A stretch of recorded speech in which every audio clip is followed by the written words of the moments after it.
Bonjour, bienvenue sur Histomed, la chaîne de l'histoire de la médecine en question, qui se propose de vous parler des Asclépiades. Les quoi, j'entends du fond de la classe? Mais qui étaient les Asclépiades? Il s'agissait tout simplement des prêtres médecins qui vénéraient le culte d'Asclépios, le dieu de la médecine dont nous avons parlé. En fait, ce terme d'Asclépiade est assez vague. Il signifie de la caste des prêtres médecins. Et si beaucoup se disaient des descendants d'Asclépios, à commencer par Hippocrate, c'était surtout comme argument publicitaire.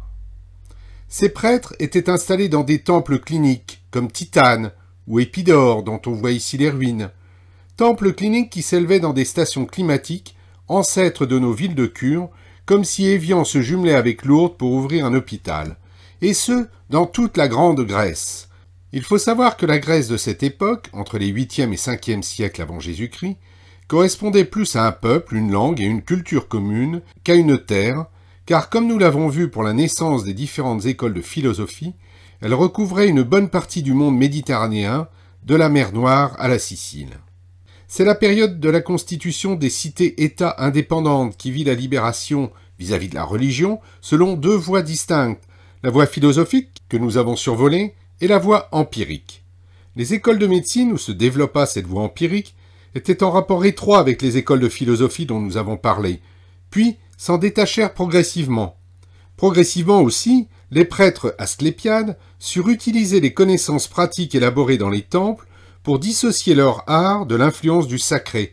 Selon le schéma classique des médecines archaïques, ils remplacèrent lentement la médecine magique par une médecine empirique. Les soins, dans ces temples cliniques, étaient parfaitement codifiés. Régime alimentaire, le plus souvent jeûne sévère, comme préparatif purificateur, divertissement en tout genre, musique, mais également des spectacles, notamment de théâtre. Le théâtre d'Épidore, que l'on voit ici, est encore utilisé de nos jours. Gymnastique et jeux du stade faisaient également partie de ces traitements.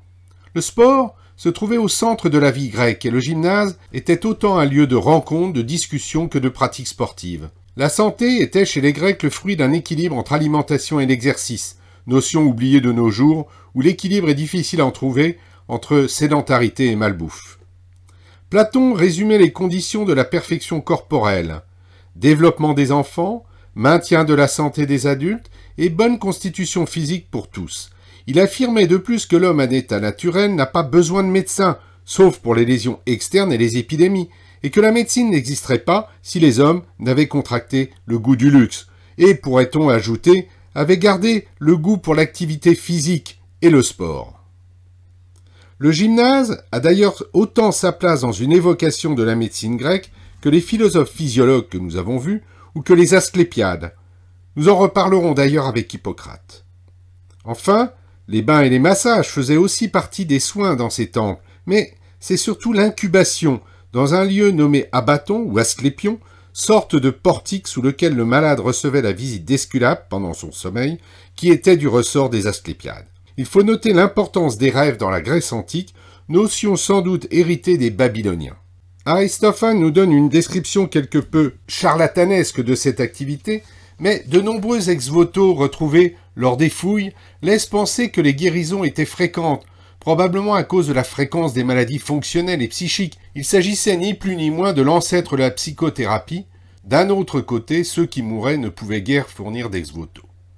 On assista aussi à un recours progressif aux plantes et à la petite chirurgie, mais aussi à une certaine observation des maladies, comme nous le verrons à Cnide et à Cos.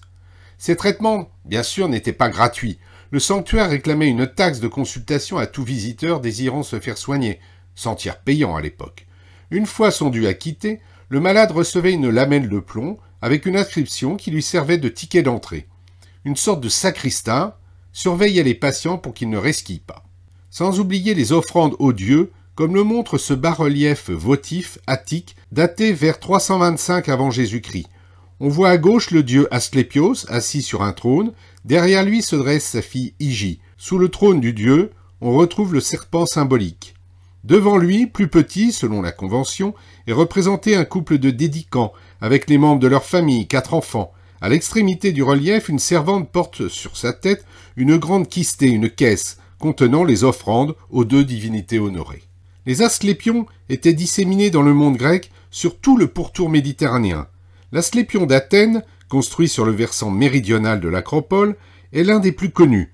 Il comportait 3 parties. Une source sacrée pour les ablutions et la purification, des portiques ou abris, et le naos avec la statue du dieu. 3 ministres y officiaient, le prêtre qui avait une fonction élective puis vénale et qui avait des connaissances médicales, le gassor, son assistant, et le clédouque, à la fois gardien et trésorier. La transmission du savoir, pratique et théorique, se faisait d'abord à l'intérieur de la famille où les secrets étaient jalousement gardés, népotisme dont le serment d'Hippocrate garde les traces, puis de plus en plus à des élèves étrangers.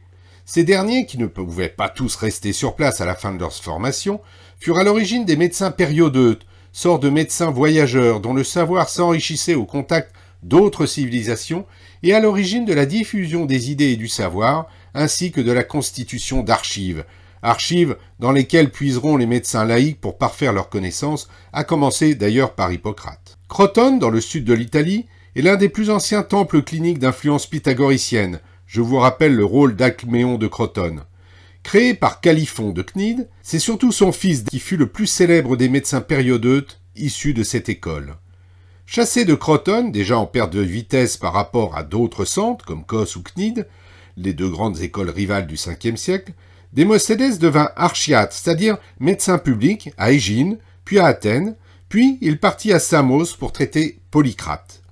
Après l'invasion de l'île par les Perses, il devint le médecin esclave de Darius. Avant lui, on se souvient que Darius faisait venir des médecins égyptiens les plus réputés. Darius était tellement content de son médecin qu'il l'enchaîna avec des liens d'or.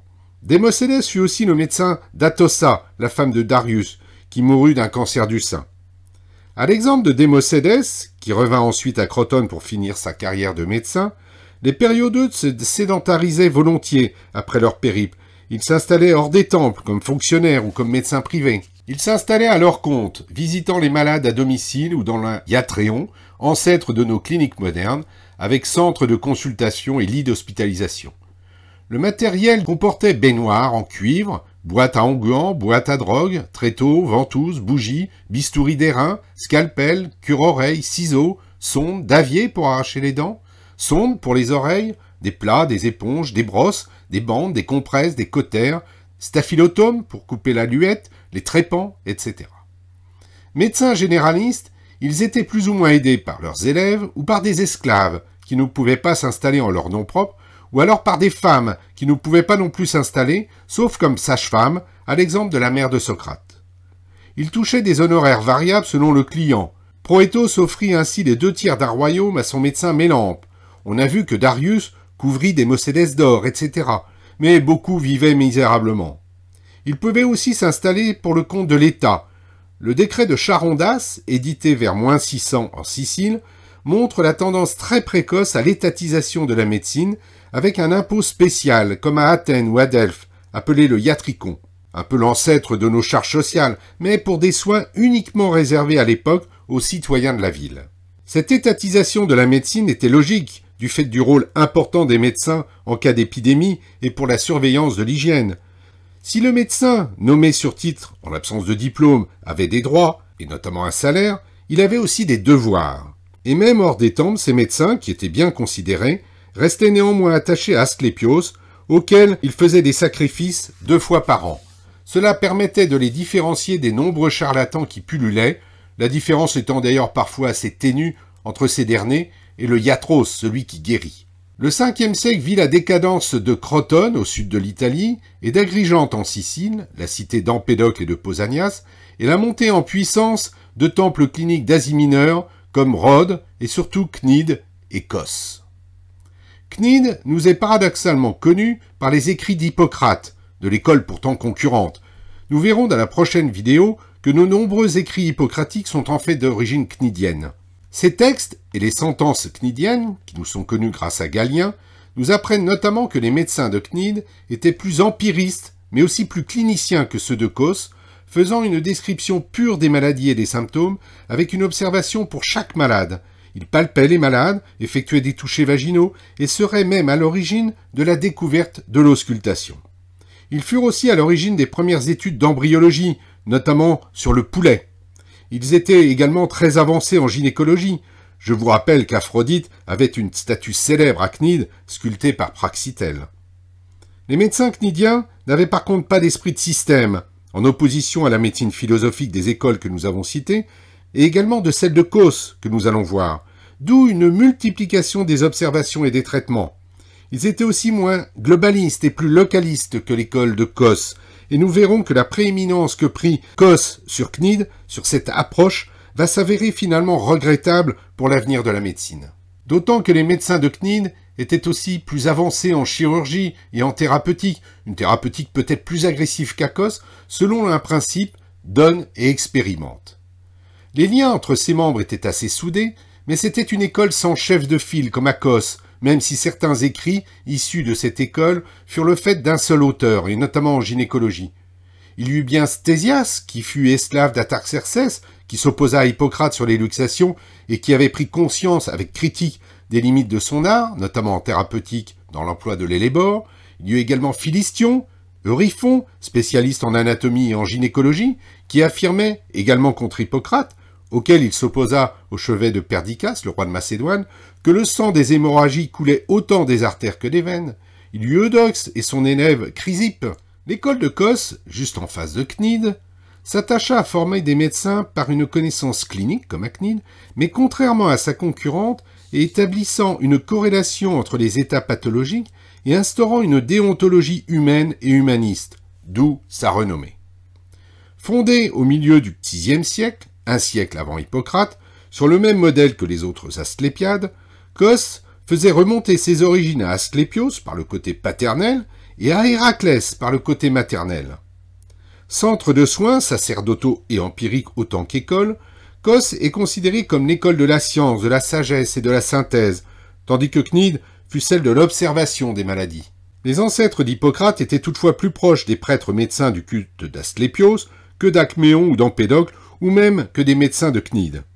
L'école de Cos va en fait véritablement naître avec Hippocrate, qui sera le sujet des prochaines vidéos. Dans la première, nous essaierons de savoir qui était vraiment Hippocrate.